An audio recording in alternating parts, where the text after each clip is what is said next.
वासुदेवाय। ओम ओम नमो नमो भगवते वासुदेवाय। वासुदेवाय। ओम ओम नमो नमो भगवते वासुदेवाय। ओम ओम ओम नमो नमो नमो भगवते भगवते भगवते वासुदेवाय। वासुदेवाय। ओम ओम नमो नमो भगवते वासुदेवाय। ओम ओम ओम नमो नमो भगवते भगवते वासुदेवाय। वासुदेवाय। ओम नारायणं नमस्कृत्यं नारायणं नारायणं नमस्कृत्यं नमस्कृत्यं नरं चैव नरोत्तमं नरं नरं चैव नरोत्तमं चैव देवीं सरस्वतीं व्यासं देवीं सरस्वतीं व्यासं ततो जयमुदीरयेत्। ततो जयमुदीरयेत्। नष्टप्रायश भद्रेषु नष्टप्रायेषु अभद्रेषु नित्यं भागवत सेवया नित्यं नित्यं भागवत भागवत सेवया भगवती उत्तम श्लोके भगवती उत्तमश्लोके भक्तिर्भवति नैष्ठिकी। भक्तिर्भवति नैष्ठिकी। कृष्णाय वासुदेवाय कृष्णाय वासुदेवाय देवकी नंदनाय च देवकी नंदनाय च नंद गोपकुमाराय नन्दगोपकुमाराय गो गोविन्दाय नमो नमः। गोविन्दाय गोविन्दाय नमो नमो नमः। नमः। मूकं करोति वाचालं मूकं मुखं करोति करोति वाचालं वाचालं पङ्गुं लङ्घयते गिरिं पङ्गुं लङ्घयते गिरिं यत्कृपातमहं वन्दे यत्कृपातमहं वन्दे वन्दे परमानन्दमाधवम्। परमानन्दमाधवम्। परमानन्दमाधवम्। मंगलाचरण। ओम ज्ञानतिम्रान्धस्य ज्ञानाञ्जनशलाकया चक्षुरुन्मीलितं येन तस्मै श्रीगुरुवे नमः। श्रीचैतन्यमनोभीष्टं स्थापितं येन भूतले स्वयं रूप कदा मह्यं ददाति सत्पदातिकं। वन्देऽहं श्रीगुरुः श्रीयुतपत्कमलं श्रीगुरुन् वैष्णवांश्च श्रीरूपं सागरजातं सहगण रघुनाथन विताम तम सजीवम साद्वैतं साधुतं परिजन सहितं कृष्ण चैतन्य देवम श्री राधा कृष्ण पादान सैगन ललिता श्री विशाखान्वितांश्च हे कृष्ण करुणा सिंधु दीन बंधु जगतपते गोपेश गोपिका कांत राधा कांत नमोस्तुते तप्त कांचन गौरांगी राधे वृंदावनेश्वरी वृषभानुसुते देवी प्रणमामि हरि प्रिय वाञ्छाकल्पतरुभ्यश्च कृपा सिन्धुभ्यैव च पतितानां पावनेभ्यो वैष्णवेभ्यो नमो नमः।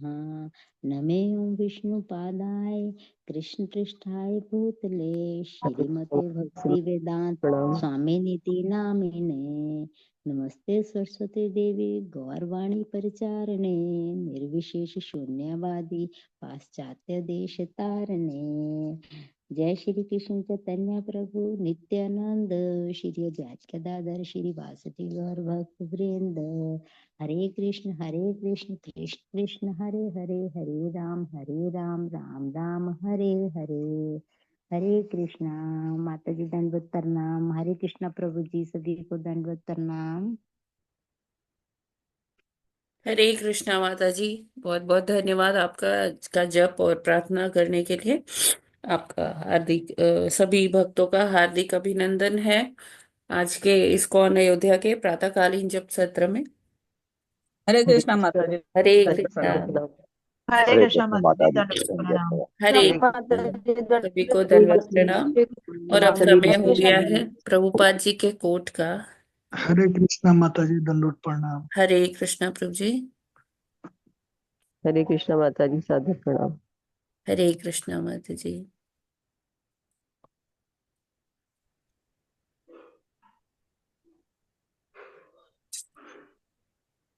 जी स्क्रीन विजिबल है। जी एक मिनट।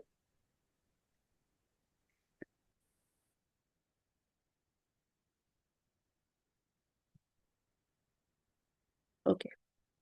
तो आज है 26 दिसंबर और प्रभुपाद जी का उद्धरण है। सौभाग्य की देवी लक्ष्मी जी को चंचला कहा गया है जाता है। वे एक स्थान पर नहीं रहती। आज एक व्यक्ति धनी है, अगली पीढ़ी धनी नहीं रहेगी। यदि आप वास्तव में धार्मिक हैं तो अपना धन इंद्रिय भोग में व्यर्थ ना गवाएं, उसे श्री कृष्ण की सेवा में लगाएं। यदि आपके पास कुछ धन है तो उससे श्री कृष्ण के लिए अच्छा मंदिर बनवाएं। यह उचित उपयोग है। बम्बई, 26 दिसंबर 1972। तो प्रभुपाद जी अ, जो समाज में जो फैली हुई ये भ्रांति है कि हमने ये धन कमाया है, ये धन हमारा है, हम इसे व्यय करेंगे, अपने लिए जिएंगे। सब यही जो भौतिकवादी लोग होते हैं वो क्या कहते हैं कि जो मैंने कमाया धन, तो इससे हम अपने लिए, अपनी इंद्रिय तृप्ति के लिए उपयोग में लाएंगे, है ना। एक अच्छा सा घर बनाएंगे, उसमें सब सुख सुविधाएं लगाएंगे और आराम से अपना जीवन काटेंगे, है ना। तो वो इस जीवन के बारे में तो सोच रहे हैं, उसके बारे में नहीं सोच रहे जो एक आपातकाल की स्थिति है कि ये हम यहाँ से हमें निकलना है। यहाँ हमें लाखों लाखों वर्ष तक यहाँ हमें नहीं जीना है। एक्चुअली प्रभुपाद जी यहाँ क्या बता रहे कि जो लक्ष्मी है वो केवल और केवल नारायण की सेवा के लिए है, भगवान की सेवा के लिए। भगवान की सेवा में असंख्य लक्ष्मियां हैं, है ना। और उनका स्वभाव कैसा है कि वो एक स्थान पर नहीं टिकती है। क्योंकि लक्ष्मी माता जहां देखती है कि उनके जो भक्त हैं उनको पुकार रहे हैं, हे लक्ष्मी मैया मुझे धन दे दो, मुझे संपत्ति दे दो, ऐश्वर्य दे दो। तो लक्ष्मी माता उनके पुकार पर जैसे एक माता जाती ही है जब पुत्र क्रंदन करता है, जब संतान क्रंदन करती है तो माता उसके पास जाती है। लेकिन जब लक्ष्मी मैया देखती है कि ये जो मेरी संतान है ना, ये पिताजी को तो पुकार ही नहीं रही है, मुझे ही बुला रही, तो माता जी वहां जाकर वापस भी आ जाती है कि यहाँ तो मेरे जो पूजनीय मेरे पति यहाँ तो है नहीं, है ना। उनका तो यहाँ आवाहन ही नहीं किया जा रहा है कि लक्ष्मी जी के साथ विष्णु जी भी आए या नारायण भी आए ना। तो लक्ष्मी जी वहां ठहरती नहीं है बहुत देर के लिए। लक्ष्मी जी वहीं ठहरती है जहां उनके पति का भी आवाहन हो, उनको भी सम्मान पूर्वक उनकी भी पूजा हो। तो लक्ष्मी जी वहीं ठहरती है। और जहां पर केवल भक्त लोग एक लोभवश बस लक्ष्मी लक्ष्मी पुकारते हैं, तो वहां लक्ष्मी जाती तो है, लेकिन उनका क्योंकि हृदय बड़ा करुणामयी है तो संतान की क्रंदन पे वो जाती हैं, अवश्य जाती हैं, लेकिन वो वहां ठहरती नहीं है। तो हम देखते हैं कि जैसे ही धन आता है तो धन के अपव्यय का मार्ग अपने आप खुलने लगता है कि अलग अलग टाइप के खर्चे आ जाते हैं, है ना, जिससे कि धन जैसे आया था वैसे चला भी जाता है। तो ये क्या है, ये वही है कि लक्ष्मी लक्ष्मी के नाम जपते हुए हम नारायण को भूले जा रहे हैं। तो प्रभुपाद जी यही कहते हैं कि जितनी जो लक्ष्मी है वो भगवान की सेवा में ही लगनी चाहिए। जब तक लक्ष्मी भगवान की सेवा में नहीं लगेगी तब तक लक्ष्मी जी का वहां पर एक स्थान पर टिकना असंभव है, क्योंकि वो असंभव। स्वभाव से चंचला है। उनका लक्ष्मी जी का एक नाम भी है चंचला। तो प्रभुपाद जी यहाँ पर बताते हैं कि अगर किसी के पास कुछ धन है तो उसे अपनी इंद्रिय तृप्ति में लगाने की बजाय कृष्ण के लिए सेवा में लगाए, उनका अच्छा से अच्छा मंदिर बनाए, है ना। अब जैसे हमारा अयोध्या धाम में इस्कॉन टेम्पल बनने वाला है, तो हम सबको चाहिए कि अपनी यथाशक्ति जो धन है वो हम मंदिर के निर्माण में लगाए। और अगर जब हम भगवान का घर का निर्माण करते हैं ना, तो भगवान भी अपने धाम में हमारे लिए एक स्पेशल स्थान रखते हैं कि ये भक्त है, इसने मेरा मंदिर बनवाया है ना। लक्ष्मी जी भी उससे प्रसन्न होती है ना। लक्ष्मी जी को अगर हमें प्रसन्न करना है तो हमें जो अपनी लक्ष्मी है, जो धन है, वो भगवान की सेवा में जितना हम लगाएंगे उतना ही लक्ष्मी जी प्रसन्न होंगी, उतना ही लक्ष्मी जी तुष्ट होंगी। और जब लक्ष्मी तुष्ट होंगी तो वो वहीं ठहर जाएंगी कि हाँ, ये तो मेरे ये भक्त तो मेरे नारायण के लिए ही सब कर रहे हैं। तो वहां पर लक्ष्मी जी ठहर जाएंगी। क्योंकि जैसे वैसे हम देखते हैं कि भौतिक जगत में कि आज कोई व्यापारी है या कोई धनाढ़ व्यक्ति है, तो वो हमेशा हमेशा के लिए लक्ष्मी वहां नहीं ठहरती है ना। उनकी अगली पीढ़ी हो सकता है वो उतनी धनाढ़ ना हो। तो बहुत ऐसे एग्जाम्पल्स हैं कि जो इतने करोड़पति अरबपति हैं, वो इतने लॉस में आ गए कि उनको वृद्धाश्रम में रहना पड़ रहा है ना। तो ऐसे हमारे पास बहुत सारे एग्जाम्पल्स हैं कि जिन पर लक्ष्मी बहुत प्रसन्न थी एक टाइम पर, उनकी अगली पीढ़ी में लक्ष्मी जो है वहाँ नहीं टिक पाई। तो हमें क्या करना है कि जितना हम क्या कर सकते, कई लोग क्या करते हैं कि अपने जो भी धन आता है ना उसमें पार्टनरशिप भगवान को बना लेते, पार्टनर बना लेते हैं, है ना। कि आपका इतना परसेंट, मेरा इतना परसेंट। देखने से लगता है, सुनने से लगता है कि हाँ, ये क्या भगवान जी के साथ बिजनेस डील हो रही है क्या। लेकिन वो लोग भगवान को अपना पार्टनर बना लेते हैं। पार्टनरशिप में इतना परसेंट आपका भगवान, इतना परसेंट ये जो भौतिक जगत है इसमें जो कुछ होता है इसमें, जो अपना परिवार के संचालन के लिए, तो वो ऐसे करें। लेकिन हम तो जानते हैं ना कि कृष्ण भावनामृत क्या है। जो भी हम कार्य करें अपने परिवार के लिए भी कर रहे हैं, तो परिवार भी किसने दिया है, भगवान ने दिया है। बच्चे हैं, पत्नी हैं, पति हैं, तो वो सब भी भगवान के दिए ही हुए हैं। और उनके लिए जब हम कुछ व्यय करेंगे, उनके लिए कुछ एक्सपेंडिचर जो होगी, तो वो भगवान की सेवा ही है। हम कोई भी कार्य करें उसमें भगवान जी को केंद्र में रख कर करें। हमें कहीं कुछ दान करना है तो दान करना भी बहुत अच्छा है, लेकिन हम उसमें उसमें ऐसा भाव बनाएं। अगर ऐसे भाव बनाते हैं कि मुझे दान करना है, तो उसमें हम कर्म बंधन में लगते हैं। जैसे प्रभुपाद जी द्वितीय अध्याय में बताते हैं, द्वितीय अध्याय के पहले श्लोक में बताते हैं। लेकिन अगर हम जो है भगवान जी को ऑफर करें, है ना। मान लीजिए हमें कंबल दान करना है, बड़ी सर्दी हो रही है, तो हम जब जाते हैं सड़कों पे देखते हैं या साधु जन हैं वहां पर घाटों पे रहते हैं, तो देखते हैं कि वो ठंड में थोड़ा उनको परेशानी हो रही है ना। तो साधु लोग जो हैं वो मांगेंगे तो है नहीं। तो हमें लगता है कि हमें इनको दान करना चाहिए।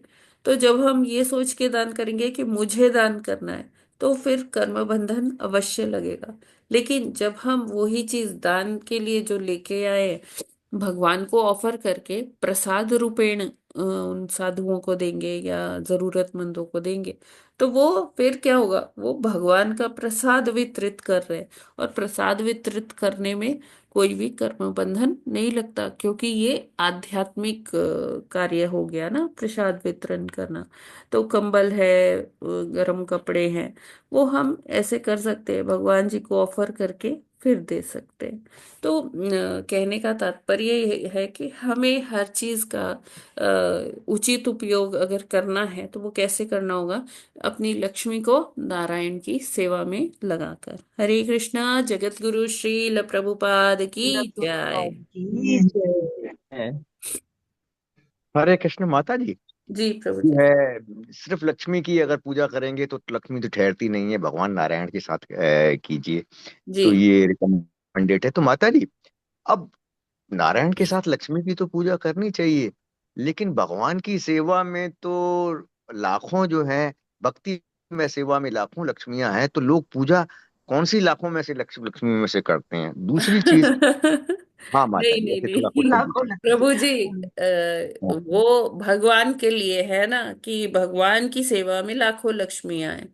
ठीक है, तो हमें उसमें से सेग्रीगेट नहीं करना है। हम अगर लक्ष्मी माता का ध्यान करके, देखिए, एक तो सबसे बड़ी बात है कि अगर हम नारायण की सेवा कर रहे हैं ना, नारायण की पूजा आराधना कर रहे हैं, तो लक्ष्मी जी अपने आप ही वहां विराजमान हो जाएंगी। उनको अलग से हमें बुलाने का आवश्यकता ही नहीं होगी, क्योंकि वो हमेशा अपने पति के पीछे पीछे आ जाती हैं।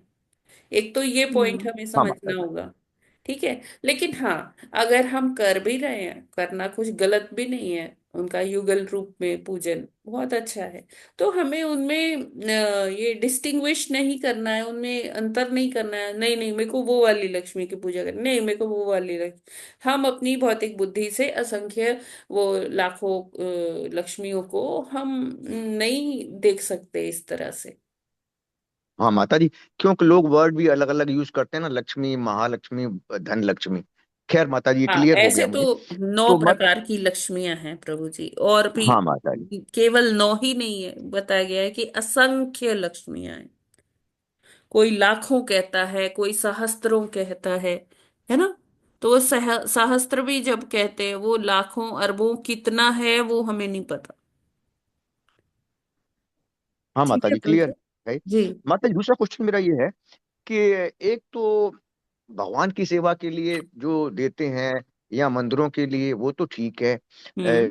जो लोग दान देते हैं, जी। अदरवाइज जैसे जो कंबल देते हैं और ये देते हैं और निस्वार्थ भाव से देते हैं, भगवान को केंद्र में रख के देते हैं, तो माता जी ये भक्ति तो नहीं है ना, ये तो प्रारब्ध है ना, ये शायद तो अगले जन्म में काम आता है ना।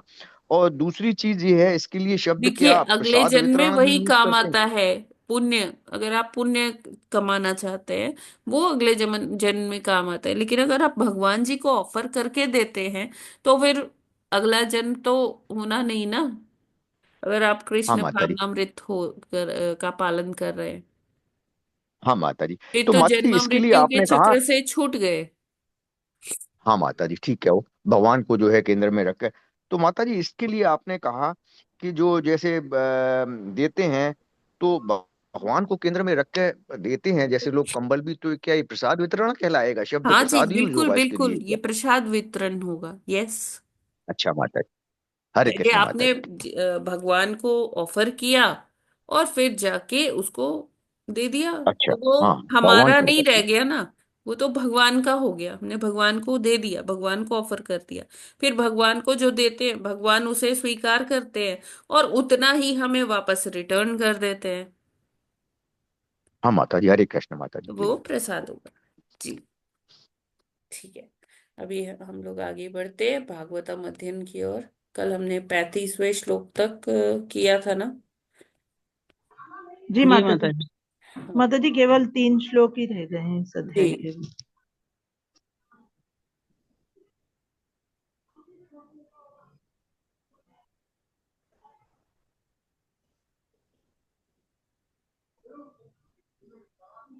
यस माता जी, पढ़ सकते हैं। माता जी 36वां श्लोक है। अच्छा अच्छा, 36। जी जी जी। ये 37वां है।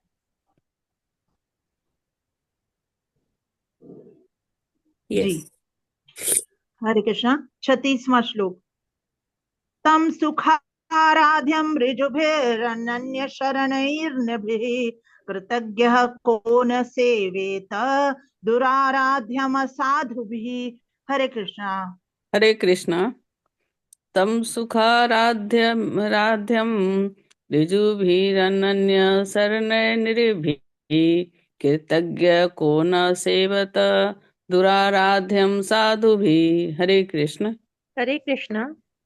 तम सुखाराध्यं ऋजुभिः अनन्येषणीनृभिः कृतज्ञकन सीवत दुराध्यम् आसुभिः। हरे कृष्ण। हरे कृष्णा।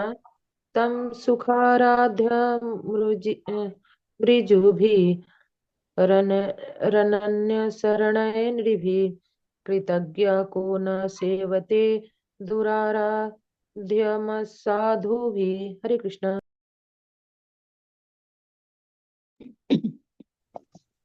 हरे कृष्णा। तम सुखाराध्य मृत्युर्यन्य सर्वनिर्भीः कृतज्ञः को न सेवेत दुराराध्य साधुभिः। हरे कृष्णा। हरे कृष्ण। तं सुखाराध्यां ऋजुभिर्भिर्नन्य शरण ऋभिः कृतिज्ञ को न सेवेत दुराराध्याम साधुभिः। हरे कृष्णा। हरे कृष्ण। सभी को दंडवत प्रणाम। तम सुखाराध्य मृजुभिरन्य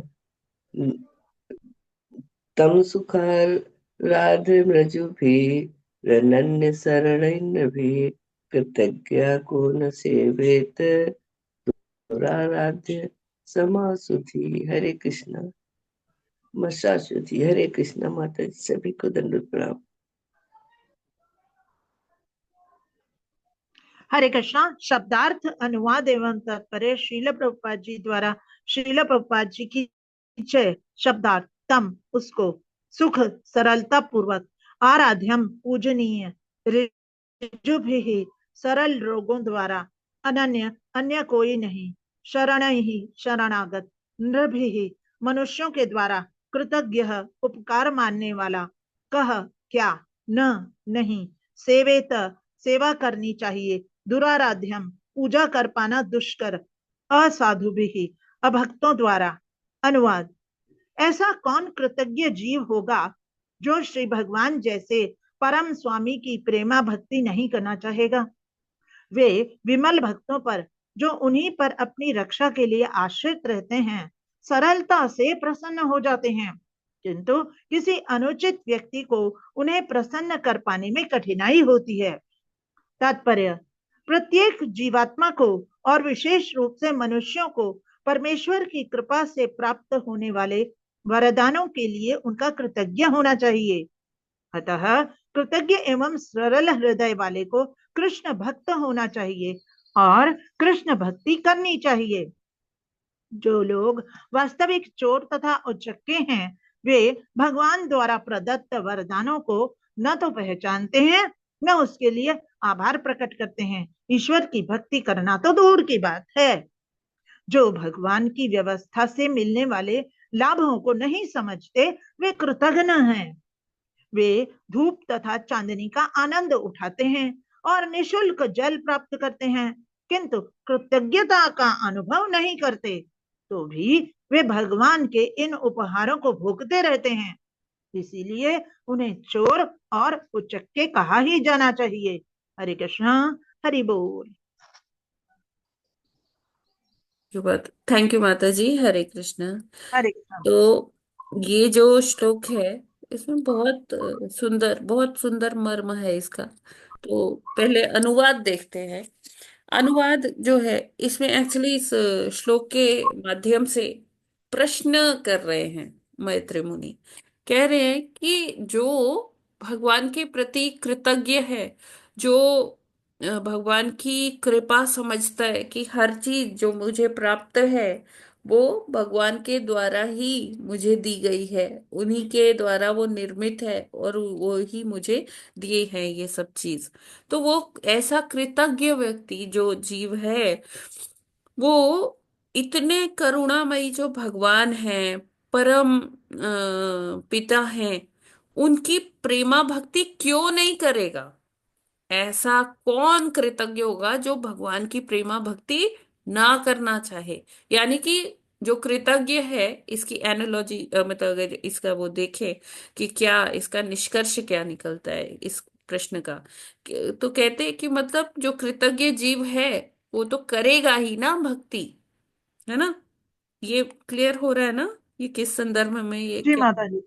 कि जो कृतज्ञ जीव है वो जब ये समझ गया है कि भगवान के द्वारा ही सब उसको दिया जा रहा है, जो कुछ भी उसे प्राप्त है सब भगवान ही दिए हैं, तो ऐसा कौन सा जीव होगा सरल हृदय का, जो अगर जीव है वो तो भगवान की भक्ति करेगा ही। तो एक यहाँ पर शब्द आया है रिजु भी, है ना, अभी आपने पढ़ा इसमें श्लोक में। तो रिजु भी का अर्थ क्या होता है? सरल हृदय का व्यक्ति, सरल जो है सरलता है जिसके हृदय में। तो जो सरल हृदय का है, सब समझ रहा है, तो वो तो भगवान की ही भक्ति करेगा, है ना। फिर कहते हैं वे विमल भक्तों पर, जो उन्हीं पर अपनी रक्षा के लिए आश्रित रहते हैं, सरलता से प्रसन्न हो जाते हैं। भगवान उनकी भक्ति स्वीकार भी कर लेते हैं और उन पर प्रसन्न हो जाते हैं। लेकिन किंतु उस किसी अनुचित व्यक्ति को उन्हें प्रसन्न कर पाने में कठिनाई होती है। लेकिन कोई जब अनुचित व्यक्ति हो ना, तो भगवान तो हमारे मन में, हृदय में सच क्या चल रहा है वो जानते हैं। कोई अगर कुटिलता दिखाता है ना भगवान से, तो भगवान तो फिर बहुत बड़े कुटिल हैं, है ना। भगवान से बढ़कर तो कोई कुटिल है ही नहीं। तो जैसे बात आती है ना कि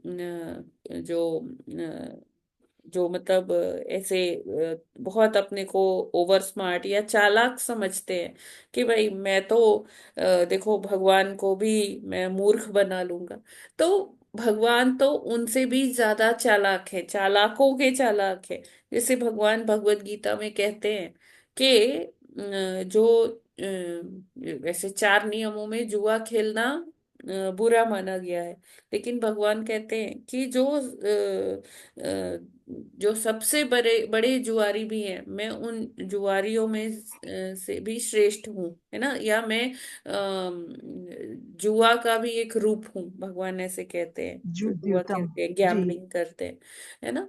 तो और जो कुटिल व्यक्ति हैं, मैं उन कुटिलों से भी बड़ा कुटिल हूँ, है ना। तो हम हम्म। देखते हैं महाभारत के टाइम में भगवान ने बहुत सारी ऐसी जगह डिप्लोमेसी दिखाई कि जहां शकुनी भी उनकी बात को समझ नहीं पाया। ऐसा समझा जाता है कि शकुनी बहुत कुटिल है, बड़ी वो चालें चलता रहता था, और दुर्योधन को बड़े राजनीतिक दांव पेच सिखाता रहता था। लेकिन भगवान की कुटिलता के आगे उसकी भी नहीं चली, है ना। तो भगवान जो ऐसे जो अनुचित व्यक्ति है, जो सरल हृदय के नहीं है, उनकी पूजा से या उनके आडंबर से भगवान कभी प्रसन्न नहीं होते। उनको बड़ी कठिनाई होगी भगवान को प्रसन्न करने में। जबकि जो सरल हृदय के लोग हैं, उनसे भगवान बहुत जल्दी प्रसन्न हो जाते हैं, उनकी पूजा भक्ति सब स्वीकार कर लेते हैं। ठीक है, ये अनुवाद क्लियर है ना? जी माता जी। हरे कृष्णा।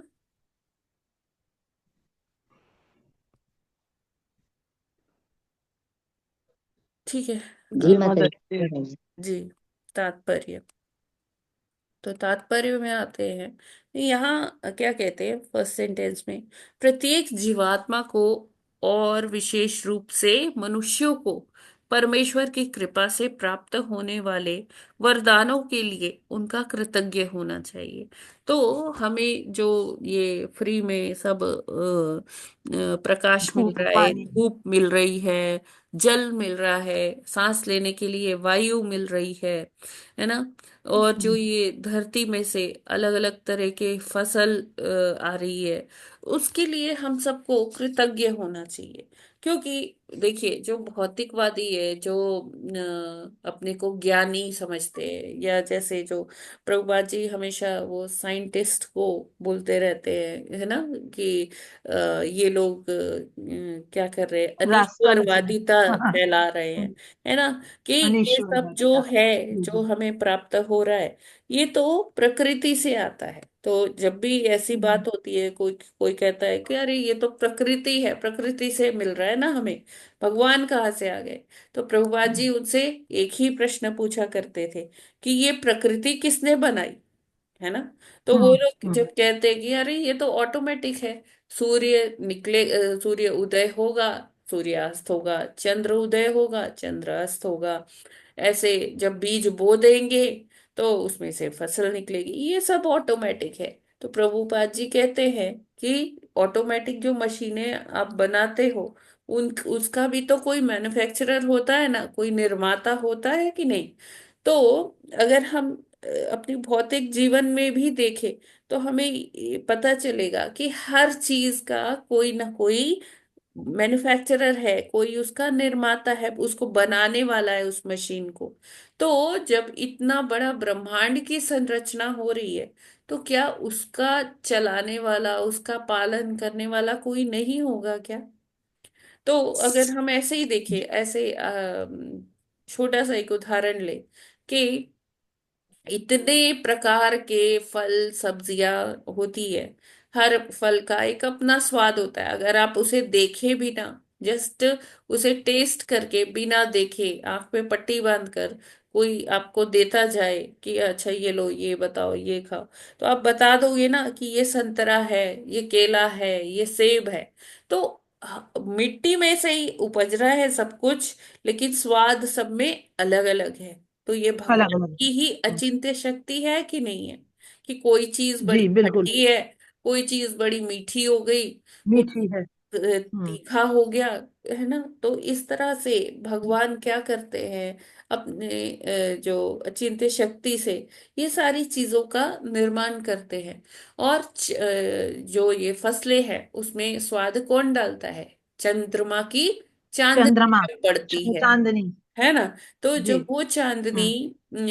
अलग अलग ये फसलों पर पड़ती है, फलों के पौधों पर, सब्जियों के पौधों पर, फसलों के पौधे, तो उसमें वो रस उत्पन्न करती है उन रस फलों बिल्कुल। में, है ना। और वो रस का जी। एक अलग स्वाद होता है। तो हम्म। अगर हम ऐसे कृत्रिम रूप से अगर हम कहें कि नहीं नहीं हम उगा लेंगे, तो क्या हम ये अलग अलग टेस्ट डाल पाएंगे हर चीज में?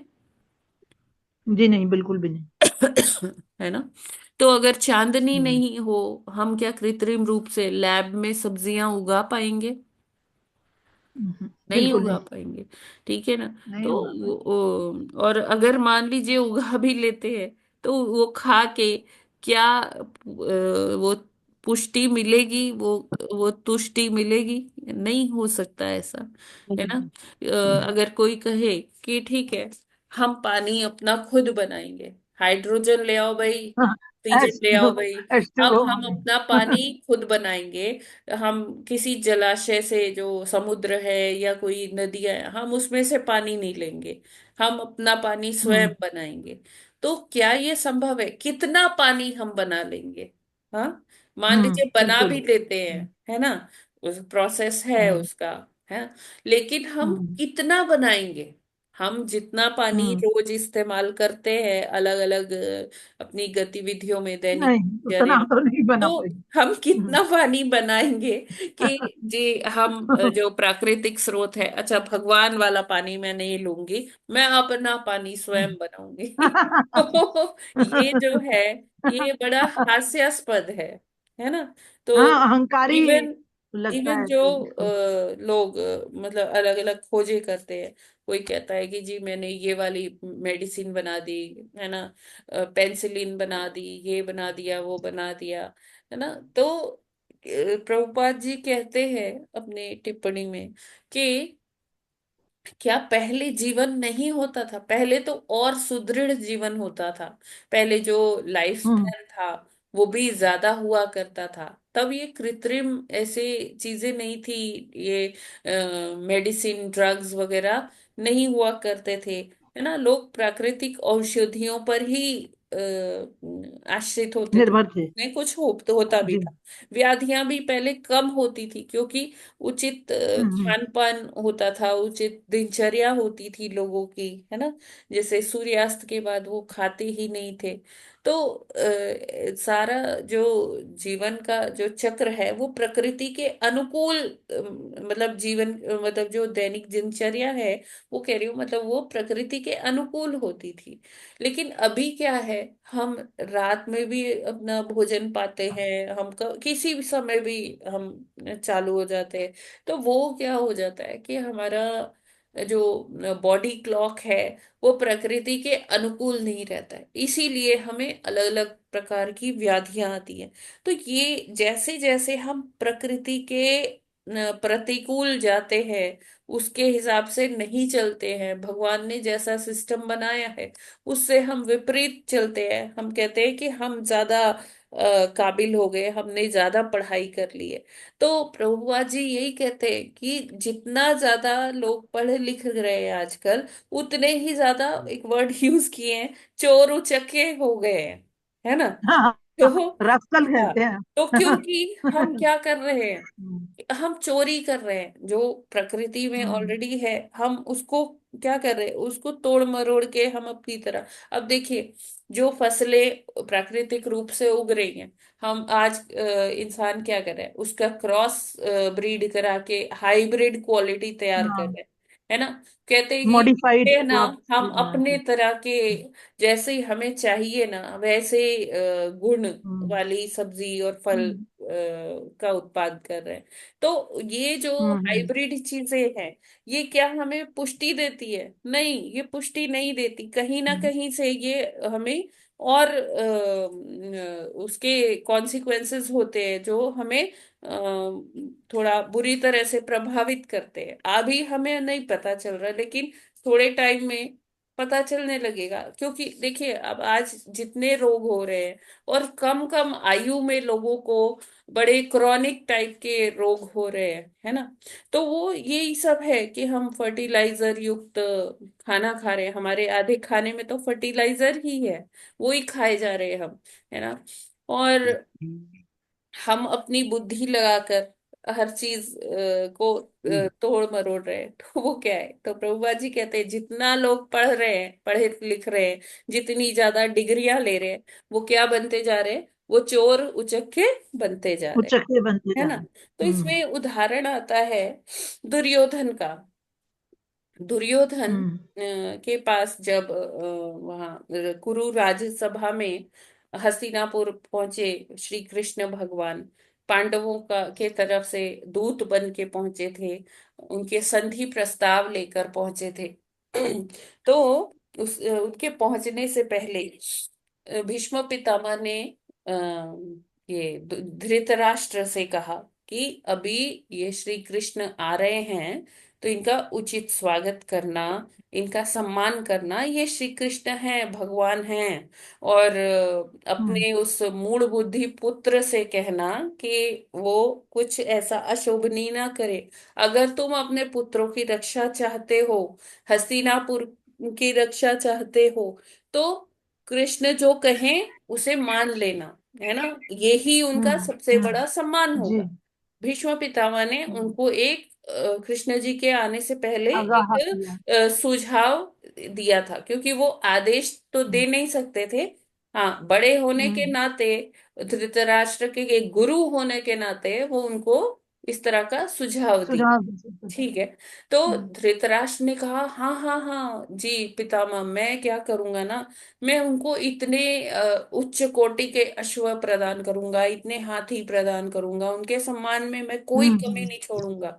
और बिल्कुल। धृतराष्ट्र अपने पुत्र अपने प्रिय पुत्र दुर्योधन को बुलाते हैं, कहते हैं कि मैं चाहता हूं ना, तुम उनका इतना सम्मान करो, इतना सम्मान करो कि जो कृष्ण है ना तुमसे प्रसन्न हो जाए, और हमारी साइड आ जाए कृष्ण। तो मतलब कि यहाँ देखिए धृतराष्ट्र की कुटिलता, कि वो क्या कह रहे हैं कि कृष्ण हमारी साइड में जब आ जाएगा ना, तो पांडव तो वैसे ही हार जाएंगे, वो पांच अकेले क्या कर लेंगे, हम सभी राजाओं को भी अपने साथ मिला लेंगे। कृष्ण अगर हमारे साथ हो गया तो पांडव तो वैसे ही शक्ति विहीन हो जाएंगे, तो हम उनको अलग थलग करके मार डालेंगे। तो धृतराष्ट्र ने भीष्म पितामह के सुझाव को इस तरह से लिया, अपने पुत्र को बोला हम्म, कि मेरे पास ना एक मणि है जो हमेशा प्रकाश देती रहती है, तो मैं उसे रख के क्या करूंगा, मैं वो कृष्ण को भेंट कर दूंगा, कृष्ण उससे प्रसन्न हो जाएंगे। अब ये मणि किसकी है, किसका आधिपत्य है हर चीज पर? हम्म? भगवान का ही है। भगवान का ही है। पूरे तो ये वो चीज उसको उन्हीं भेंट की कर रहे चीज उन्हीं हैं। को दे रहा है। वो चोर हुआ कि नहीं हुआ? बिल्कुल है ना? कुटिल बुद्धि एकदम। तो यहाँ पर क्या है कि जो धृतराष्ट्र है, वो अपने पुत्र को आदेश देता है कि भाई सारा जो नगर है उसे वो चमका दो, अलग अलग जगह पर विश्राम करने के लिए। वो विश्राम क्या कहते हैं उसे, विश्राम करने के लिए जो अलग अलग मतलब सड़कों पर वो बने होते हैं, वो बना दो। सराय वगैरह, हाँ, कुछ इस टाइप। सराय, हाँ। और विश्राम गृह। हर जगह फूल लगवा दो, छायादार पेड़ लगवा दो हम्म, रास्तों में। तो इस तरह से बड़ा भारी आयोजन होता है हस्तिनापुर में। कुछ काम दुशासन देखते हैं, कुछ काम दुर्योधन देखता है। मतलब वो स्पेशल अपने अपने से जाकर देखता है, अपने कोई अधिकारियों को नहीं भेजता, वो स्वयं जाके सब करता है। और बताते हैं कि दुशासन का महल बहुत सुंदर हुआ करता था। दुर्योधन से या किसी और राजकुमार से या राजा के महल से भी, धृतराष्ट्र के महल से भी सुंदर दुशासन का महल हुआ करता था। दुशासन। तो उसमें अरेंजमेंट किया गया था कृष्ण जी के रहने का। ठहराने का। तो जी। वहां जब कृष्ण जी आते हैं तो दुर्योधन उनके लिए 56 क्या 108 क्या हजारों तरह के पकवान भोग बनाता मना। है ना। कहता है कि मैंने आपके लिए सारी तैयारी की है ना। तो कृष्ण हम्म, कहते हैं हम्म, कि अभी तो मैंने अपनी बात भी नहीं कही है। भोजन तो उसके यहाँ करते हैं जो मित्र होता है या जो हम्म, दूत की बात सख्त मान मान, लेता है, उसके यहाँ जी भोजन जी। किया जाता है। तो कहते हैं तो हम्म, इसलिए उपयुक्त तो यही होगा कि मैं, आप मेरे शुभ चिंतक तो है नहीं, ये तो मुझे पता है ना। और तो मैं आपके यहाँ कैसे, आपकी जो ये सुख सुविधाएं हैं उसको मैं कैसे ले सकता हूँ? मेरे लिए उचित तो यही होगा कि मैं विदुर जी के घर रहूं। तभी कहते हैं ना वो जी। क्या था वो उनके लाइन। केले, केले के छिलके भी खा हाँ, लेते नहीं हैं नहीं वो उनके। नहीं, साग विदुर घर खाए। हाँ, विदुर के साग विदुर घर हाँ, खाई। कैसी दुर्योधन ये के मेवा प्रेम त्यागी सगाई, साग विदुर घर खाए, भाई की जगतपति। प्रेम सगाई। है ना। तो सत्यम। दुर्योधन का 56 भोग छोड़ के विदुर के यहाँ जो रूखा सूखा भोजन था, और या जो उन्होंने जो भी ऑफरिंग्स किए थे भगवान को प्रेम पूर्वक, वो भगवान ने स्वीकार किए। और इसी जगह पर एक और उदाहरण आता है कि अ, जब भगवान ने अपना विराट रूप दिखाया तो कौन कौन दर्शन कर पाया? भीष्म पितामह कर पाए, द्रोणाचार्य कर पाए, गुरु द्रोणाचार्य। है ना। और जी। कृपाचार्य कर पाए थे, कृपाचार्य। है ना। जी जी। और बाकी सबको क्या दिख रहा था? बस विदुर जी देख पाए थे, आंखें विदुर चौंधे जी। आने वाला प्रकाश, यानी कि ब्रह्म ज्योति ही दिख रही थी। उसके पार कोई नहीं देख पा रहा था कि कृष्ण का वो स्वरूप क्या है ना। तो दुर्योधन को ये सब नहीं दिखा क्योंकि वो क्या था, कुटिल था, है ना। और कृष्ण कहते हैं मैं कुटिलों का में भी सबसे बड़ा कुटिल हूँ। कुटिल। तो इसलिए दुर्योधन ने इतनी सारी सेवाएं देने का प्लानिंग किया था, सारी योजना बनाई थी, लेकिन भगवान ने उसकी कोई वो चीज स्वीकार नहीं की। है ना। भगवान को प्रसन्न कर पाना किसी अनुचित व्यक्ति के बस की बात ही नहीं है कि कोई सोचे कि मैं अपने धन से भगवान को प्रसन्न कर लूंगा। तो भगवान तो धनाढ़ियों में से भी सबसे बड़े धनाढ़ हैं। ये जो पूरी भौतिक सृष्टि है या आध्यात्मिक सृष्टि है, सारी भगवान की ही तो संपत्ति है ना। उनको हम क्या दे सकते हैं? लेकिन जो प्रेम पूर्वक देता है तो भगवान उससे स्वीकार भी करते हैं। लेकिन जो कोई कुटिलता पूर्वक कि हाँ मैं भगवान को अपने पाले में कर लूंगा, अपनी साइड में मिला लूंगा, तो भगवान को ऐसे हम प्रसन्न नहीं कर सकते।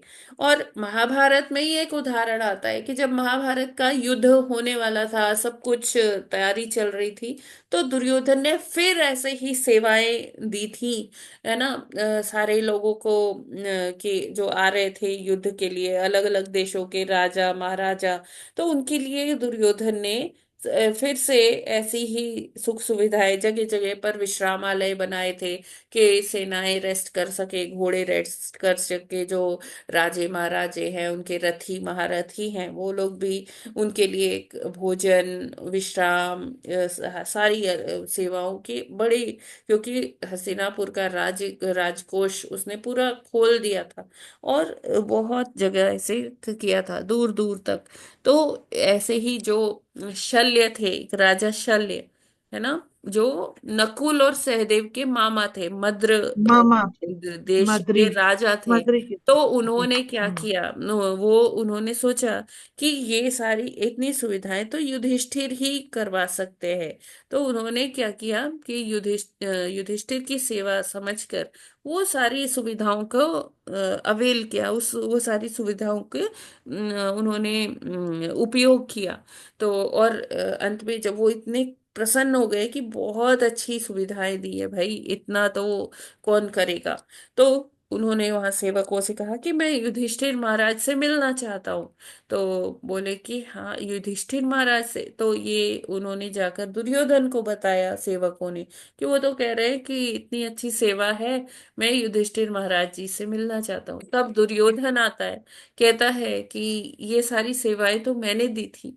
तो शल्य जो है, महाराज शल्य, वो एकदम अचंभित हो जाते हैं, क्योंकि अब कृष्ण तो समझ गए थे दुर्योधन की कुटिलता, लेकिन शल्य तो अ, जीवात्मा है, जीव है, वो दुर्योधन की कुटिलता को नहीं समझ पाए, और इतना उन्होंने उसकी सुविधाएं जो अब प्राप्त की थी, अभी उसका वो सोचे कि अभी मेरे को मैं तो इनका कृतज्ञ हो गया हूँ, मैंने इनकी सोए सेवाएं ली है, तो अभी ठीक है, उसने बोला कि ठीक है, मैं युद्ध तो आपकी तरफ से करूंगा, लेकिन मैं अपने भांजों से मिलकर आ रहा हूँ। तो वहां पर उन्होंने, जब युधिष्ठिर महाराज के पास पहुंचे, तो बहुत गिल्टी फील कर रहे थे कि मैं क्या करूं, ऐसा हो गया मुझसे।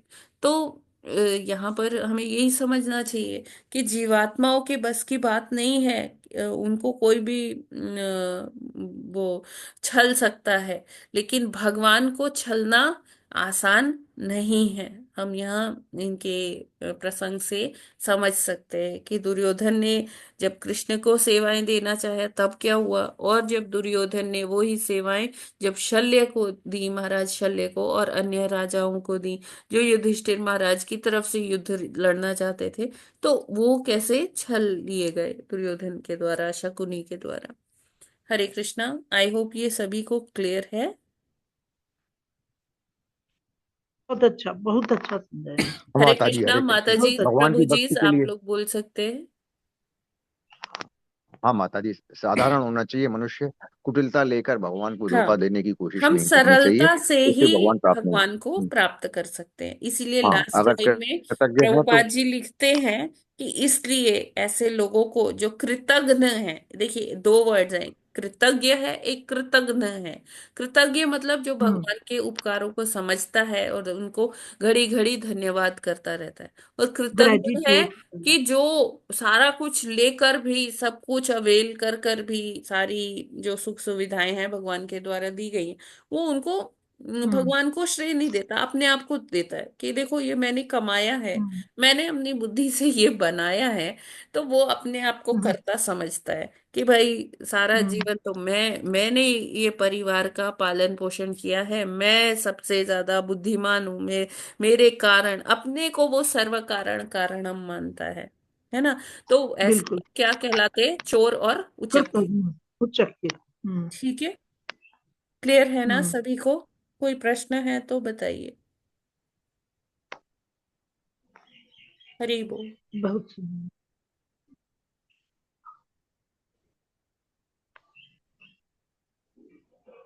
ठीक है, फिर आगे बढ़े। लेकिन टाइम इतना है नहीं, माता जी कल ही कर लेंगे कल फिर। करते हैं क्योंकि जी, ये भी थोड़ा। बड़े हैं हाँ, बड़े हैं। और समझने वाले भी हैं अच्छे, जैसे हरे आपने कृष्ण। ये समझाया तो बहुत अच्छा। जिसने भी आईडीसी का एग्जाम नहीं दिया अभी तक, वो प्लीज पूरा कर ले उसे, है ना? क्योंकि फिर एक दो दिन में ये गूगल फॉर्म फिर बंद हो जाएगा, ठीक है ना? माता जी ये जो देना है इसमें क्या ऑब्जेक्टिव टाइप है जो लिखना माता जी आप है उसमें? देखिएगा, फोन पे बात करेंगे। ठीक है माता ठीक जी। है जी। ठीक है। और आज एकादशी है, सफला एकादशी है जी माता जी, आज। सफला है, एकादशी सभी को बहुत बहुत बधाई सफला एकादशी की। और आज हमें अधिक से अधिक जप करना है जप और करना है। जी भगवान माता की जी। लीलाओं का श्रवण करना है, तो ये कर सकते हैं।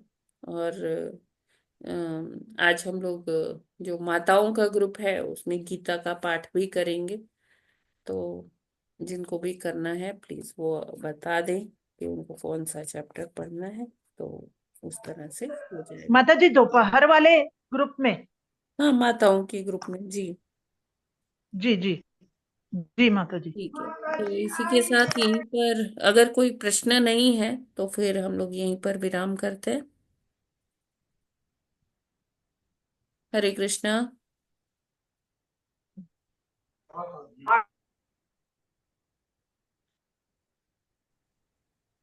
ओके। ग्रंथराज श्रीमद् भागवतम की जय। जगत जय जय श्रील प्रभुपाद की जय। जय अनंत कोटि वैष्णव भक्त वृंद की जय। जय जय। वाञ्छा कल्पतरुभ्यश्च कृपा तरुभ्यश्च कृपा सिन्धुभ्य एव च सिन्धुभ्यो च पतितानां पतितानां पावनेभ्यो वैष्णवेभ्यो वैष्णवेभ्यो नवेभ्यो नमो नमो नमः। हरे कृष्णा। हरे हरे कृष्ण। कृष्ण कृष्णा माता माता जी जी सभी को सफला दंडवत प्रणाम। प्रणाम। एकादशी महामहोत्सव की जय। जय। हरे कृष्ण। हरे कृष्ण माता जी दंडवत प्रणाम माता जी। माता जी हरे कृष्णा माता जी दंडवत प्रणाम। हरे हरे सभी कृष्ण को हरे कृष्ण। माता जी। हरे कृष्ण।